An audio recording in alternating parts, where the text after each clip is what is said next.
tends to come, right? It's summertime, and that means a certain need goes up greatly. Let's talk about that. Liz Bonis, of course, spent decades advocating for the health of our neighbors, and now you can pay it forward in memory of our late friend. Hoxworth Blood Center is partnering with Local 12 for an honorary blood drive. Ashley Smith, Public Information Officer with Hoxworth, is here to tell us how you can help. Ashley, thank you so much for being here. Yes, thank you for having me. You know, last time I was here was with Liz, so it's a tough time, I think, for all of us, for all of you. We're so sorry. Yeah. Well, it was such a shocking surprise for everyone on top of everything else, and that hole that she left behind, frankly, for organizations like yours and others who she did so much for, has to be challenging for you as well. She was one of a kind. I mean, there's nobody else like her, dedicated health reporter, and she knew the subject so well. You know, in news, you're often jack of all trades, master of none, but she was a master of all of those subjects, and I think for all of us in the health community, it's a big loss, but her legacy lives on, and that's the biggest, I think, positive that can come from all of this. One of the things we were talking about in the commercial break, and you talk about sort of knowing the topic well, is I don't know how many times I saw her doing a story about going into the summer months.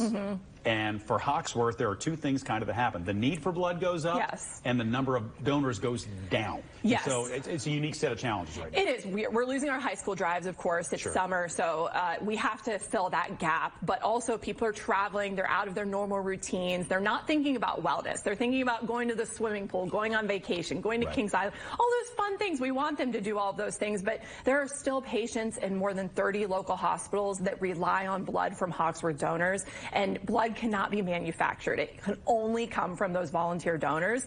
And so if you don't donate, it's not like somebody else will fill that gap. We need all of those eligible donors to come in. Are there specific places, specific areas where the blood is needed more than others, or is it sort of a universal call for help? Universal. And the great thing about Hoxworth, of course, we're the only blood supplier to all of these local hospitals. So when you donate with Hoxworth at one of our 7 neighborhood donor centers or any of those mobile blood drives, you are supporting those local hospitals, those local patients, whether it is trauma. This time of year, car crashes. Unfortunately, we see violence increase. More people are out and about, and last summer was a very violent summer, so we're hoping that things are better this year, and you know, again, more people out on the roads. So that increases. But those patients in the hospital, whether it's cancer patients, whether it's routine surgery, they're still using blood. And, you know, for, say, a kidney transplant, a liver transplant, they're going to use 30 units or more of blood. And that can be one blood drive, could maybe collect that, and then it's just gone to one patient. So if you think of it that way, that's why we go through so quickly and the need is so high. I had never thought about it in those terms, that one blood drive may ultimately be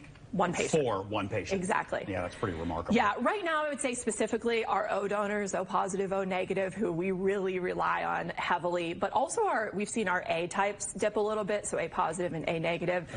So those donors especially, but really we need all types, especially because different types can be for different kind of donations, whether it's plasma, whole blood, platelets. Whatever. Is there still a misconception out there that you battle against? If you were to pick one, and I'm sure there are many, that you would be like, that's the one I just need people to know is either true or not true, what would it be? That it's painful. Donating blood hurts. I was just in a center yesterday and somebody said, stubbing your toe hurts worse. And I agree. I mean, and then it lingers, right? You're going to get a little bit of a pinch when the needle goes in. I'm not going to say it's a comfortable experience. Of course, that's not great, but it's very minimal. It doesn't linger. And in an hour or less, you're saving up to 3 lives. That's one of the biggest misconceptions. And about a year ago, we did away with that finger prick to check your iron levels. We now do what we call a thumb hug, and it's called OrSense, and it determines your hemoglobin, and so we don't have to prick your finger. That, a lot of people say, hurts worse than the needle. That's it. Okay, that's it. Actually, thank you for coming in. Thank you for doing this in honor of Liz as well. And just for those who are curious, this blood drive is happening alongside the Local 12 Health and Retirement Expo. It's tomorrow, so just head on out and join us. It happens noon to 3 at the Sharonville Convention Center. We would love for you to drop by. I'll be out there. Sheila's going to be out there as well. And it's something you can do in memory of Liz that will help a lot of people. Thank you, Ashley. Thank you so much. It's